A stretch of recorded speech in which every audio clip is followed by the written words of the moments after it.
नमस्ते स्टूडेंट्स।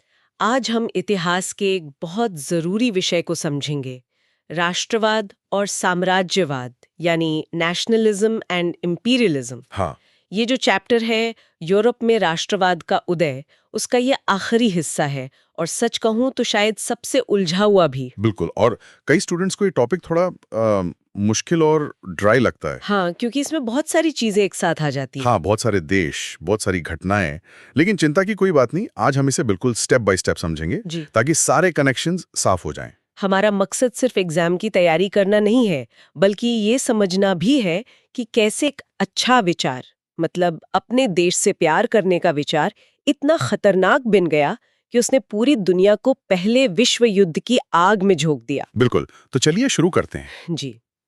सबसे पहले हमें राष्ट्रवाद का जो बदलता चेहरा है उसे समझना होगा। हम्म। देखिए, 19वीं सदी की शुरुआत में जब हम फ्रेंच रेवोल्यूशन या इटालियन यूनिफिकेशन के बारे में पढ़ते हैं, हाँ, बिल्कुल, तब राष्ट्रवाद का मतलब था एक लिबरल डेमोक्रेटिक विचार, एक पॉजिटिव फोर्स थी वो। मतलब आजादी, बराबरी। राजशाही से मुक्ति, ये लोगों को जोड़ने वाली एक सोच थी। हाँ, कि हम सब एक देश के नागरिक हैं और हमें मिलकर अपने देश को बेहतर बनाना है। एग्जैक्टली ये एक आदर्शवादी, एक आइडियलिस्टिक विचार था। लेकिन 19वीं सदी के आखिरी हिस्से तक आते आते, मतलब 1871 के बाद, राष्ट्रवाद का ये जो उदारवादी स्वभाव था ना, वो खत्म होने लगा। वो खत्म होने लगा। ये अब एक सीमित सोच बन गया था, अ नैरो क्रीड। पर ये बदलाव आया क्यों? ऐसा क्या हुआ कि जो राष्ट्रवाद पहले हम सब एक हैं कहता था, वो अब सिर्फ हम ही सही है कहने लगा? इसके पीछे एक बड़ा मनोवैज्ञानिक कारण था। वो क्या है ना कि उस दौर में यूरोप में इंडस्ट्रियल रेवोल्यूशन अपने चरम पर था और देशों के बीच कंपटीशन, मतलब होड़, बहुत ज्यादा बढ़ गई थी। अच्छा। हर देश को लगने लगा कि अगर उसे आगे बढ़ना है तो दूसरे को पीछे धकेलना ही होगा। हाँ, ये एक तरह से नेशनल इनसिक्योरिटी थी। तो इसी इनसिक्योरिटी ने राष्ट्रवाद के प्यार को आक्रामकता में बदल दिया। बिल्कुल। अब अपने देश से प्यार करने का मतलब सिर्फ अपने देश की तरक्की करना नहीं रह गया था, बल्कि दूसरे देशों को नीचा दिखाना भी बन गया था। तो जो राष्ट्रवादी समूह थे वो एक दूसरे के प्रति बहुत असहिष्णु, इंटॉलरेंट हो गए और हमेशा हमेशा युद्ध के लिए तैयार रहते थे। और यहीं पर आकर इस कहानी में एक और विलन की एंट्री होती है, साम्राज्यवाद, साम्राज्यवाद। हाँ, यानी इंपीरियलिज्म। यूरोप की जो बड़ी शक्तियां थी, मेजर यूरोपियन पावर्स, उन्होंने देखा कि आम लोगों में ये जो आक्रामक राष्ट्रवादी भावना है, इसे अपने फायदे के लिए इस्तेमाल किया जा सकता है। तो उन्होंने लोगों की देशभक्ति की भावना को मैन्युपुलेट किया बिल्कुल, अपने साम्राज्यवादी लक्ष्यों को पूरा करने के लिए। बिल्कुल। उनका लक्ष्य था दूसरे देशों पर कब्जा करके अपना साम्राज्य फैलाना, अपनी मिलिट्री पावर और ट्रेड को बढ़ाना। तो अब हमारे पास दो चीजें हैं, एक आक्रामक राष्ट्रवाद और दूसरा असल में फटा हो। बिल्कुल है। और वो उदाहरण ही पहले विश्व युद्ध की सबसे बड़ी वजह बना, बाल्कन क्षेत्र का संकट, द बाल्कन क्राइसिस। बाल्कन संकट। हाँ, 1871 के बाद यूरोप में राष्ट्रीयता तनाव का सबसे गंभीर स्रोत, अ सीरियस सोर्स, यही इलाका था। अच्छा, तो ये बाल्कन क्षेत्र है क्या? मतलब आज के कौन-कौन से देश हैं हाँ, इसमें? देखिए, ये दक्षिण पूर्वी यूरोप का एक इलाका है। इसमें आज के कई देश हैं, Romania, Bulgaria, Albania, Greece, Macedonia, Croatia, Bosnia Herzegovina. मतलब काफी सारे हाँ, देश। सर्बिया और मोंटेनेग्रो। हाँ, ये भौगोलिक और जातीय विविधताओं वाला इलाका था और यहाँ के रहने वाले लोगों को मोटे तौर पर स्लाव यानी स्लाव्स कहा जाता था। और इस इलाके की खास बात ये थी कि इसका एक बड़ा हिस्सा सदियों से ऑटोमन साम्राज्य के नियंत्रण में था। और यहीं से समस्या की जड़ शुरू होती है। आप बाल्कन को एक प्रेशर कुकर की तरह समझिए। Pressure cooker. ठीक है। और इस कुकर के फटने के पीछे तीन मुख्य कारण थे। पहला और सबसे बड़ा कारण था ऑटोमन साम्राज्य का कमजोर होना। वो विशाल साम्राज्य अब डिसइंटीग्रेट हो रहा था, टूट रहा था। मतलब जो ढक्कन इतने सालों से प्रेशर को रोके हुए था, वो अब कमजोर पड़ रहा था। बिल्कुल। दूसरा कारण था इस प्रेशर कुकर के अंदर पक रही खिचड़ी, जो थी रोमांटिक नेशनलिज्म। रोमांटिक राष्ट्रवाद। हाँ। जैसा कि हमने पहले पढ़ा था, ये इतिहास और लोक कथाओं पर जोर देता है। तो बाल्कन के लोगों के मन में ये विचार फैल रहा था कि वे कभी आजाद और गौरवशाली राष्ट्र हुआ करते थे और बाद में विदेशी शक्तियों ने उन पर कब्जा कर लिया। तो अब उन्हें अपनी वो खोई हुई आजादी वापस पानी थी। हाँ, और जैसे ही उन्होंने देखा कि ऑटोमन साम्राज्य कमजोर हो रहा है, एक एक करके उसके अधीन जो राष्ट्रीयताएं थीं, उन्होंने अपने स्वतंत्रता की घोषणा करना शुरू कर दिया। बिल्कुल। लेकिन यहाँ कहानी में एक और ट्विस्ट आता है। और वो है तीसरा कारण। वो क्या?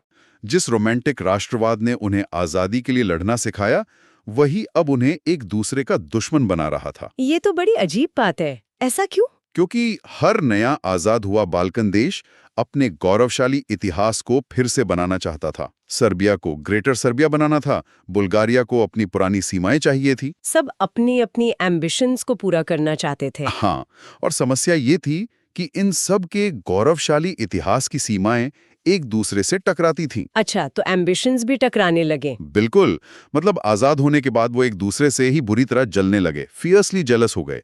हर कोई दूसरे के इलाके पर कब्जा करके अपना क्षेत्र बढ़ाना चाहता था। They hope to gain more territory at the expense of the others? Exactly और इससे बाल्कन क्षेत्र आपसी लड़ाई का एक बड़ा अखाड़ा बन गया। तो प्रेशर कुकर का ढक्कन कमजोर, अंदर राष्ट्रवाद की आग और देश आपस में ही लड़ रहे थे। ये तो पहले से ही बहुत खतरनाक था। बहुत ज्यादा।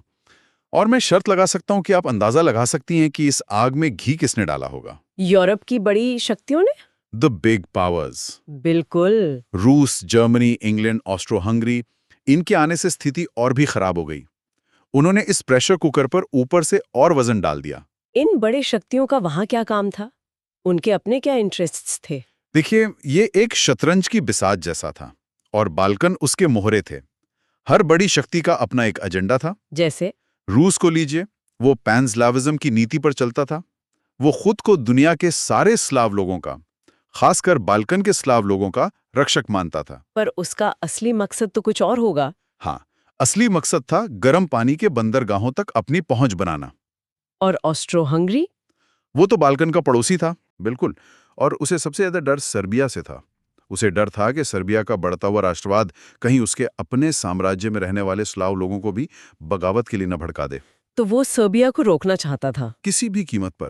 और जर्मनी और इंग्लैंड का क्या रोल था? जर्मनी एक नई शक्ति के तौर पर उभर रहा था और बाल्कन के जरिए ऑटोमन साम्राज्य तक अपना प्रभाव बढ़ाना चाहता था। और ब्रिटेन, वो तो दुनिया की सबसे बड़ी नेवल पावर था। तो वो भूमध्य सागर में पावर बैलेंस बनाए रखना चाहता होगा। बिल्कुल, वो नहीं चाहता था कि रूस का प्रभाव वहां बहुत ज्यादा बढ़ जाए।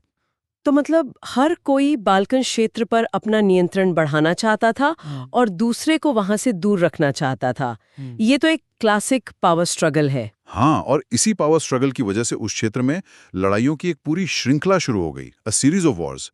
और आखिरकार यही स्थिति 1914 में प्रथम विश्व युद्ध का सबसे बड़ा कारण बनी। जब ऑस्ट्रिया के राजकुमार की हत्या हुई।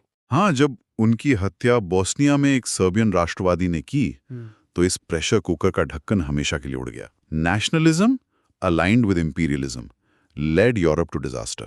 ये तो वाकई एक दुखद कहानी है कि कैसे आजादी का सपना एक वैश्विक तबाही में बदल गया।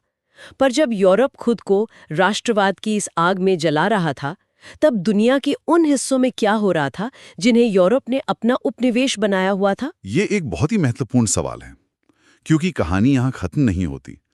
जब यूरोप में ये सब हो रहा था, तब दुनिया के दूसरे हिस्सों, खासकर एशिया और अफ्रीका में साम्राज्यवाद के खिलाफ एंटी इंपीरियल मूवमेंट्स शुरू हो गए थे। और मजे की बात यह है कि ये आंदोलन भी राष्ट्रवादी ही थे। हाँ, ये एक बहुत बड़ा पैराडॉक्स है। मतलब यूरोप का ही दिया हुआ राष्ट्रवाद का हथियार अब यूरोप के खिलाफ ही इस्तेमाल हो रहा था। एग्जैक्टली। और ये समझना बहुत जरूरी है कि इन देशों का राष्ट्रवाद यूरोप की नकल नहीं था।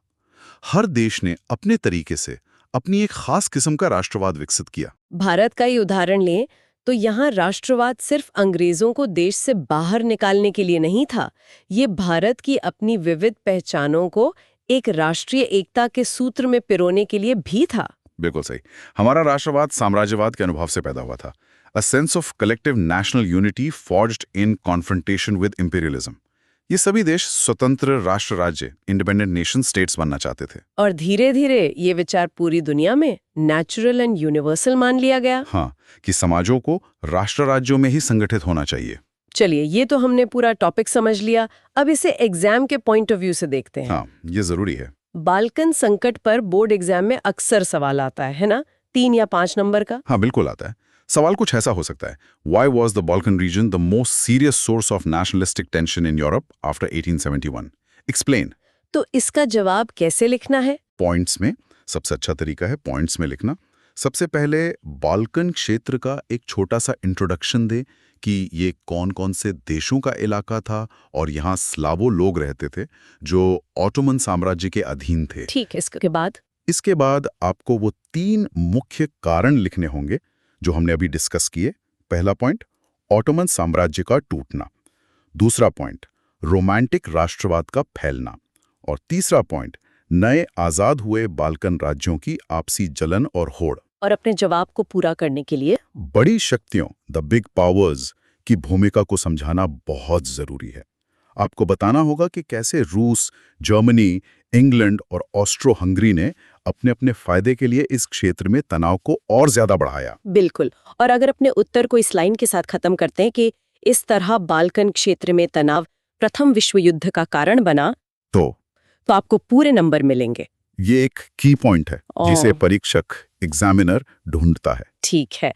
सो इन सिंपल वर्ड्स आज हमने क्या सीखा? Let's quickly revise. हाँ, पहली बात, 19वीं सदी के अंत में राष्ट्रवाद का रूप उदारवादी से बदलकर संकीर्ण और आक्रामक हो गया।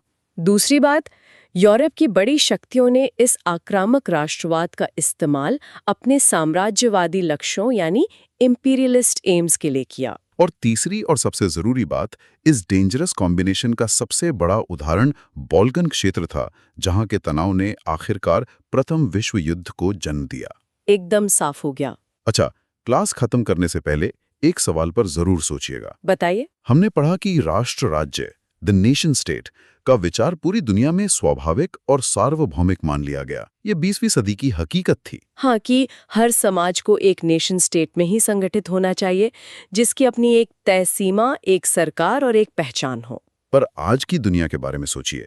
ये ग्लोबलाइजेशन का दौर है। इंटरनेट, व्यापार, क्लाइमेट चेंज, संस्कृति, इन सब की वजह से सभी देश एक दूसरे से इतने ज्यादा जुड़े हुए हैं। बिल्कुल, कि किसी एक देश की सीमाएं अब उतनी मायने नहीं रखती। एग्जैक्टली। तो क्या आज की इस इंटरकनेक्टेड दुनिया में ये जो राष्ट्र राज्य का विचार है, क्या ये उतना ही मजबूत है, या इसका मतलब और इसकी रिलेवेंस धीरे धीरे बदल रही है? इस पर सोचिएगा जरूर।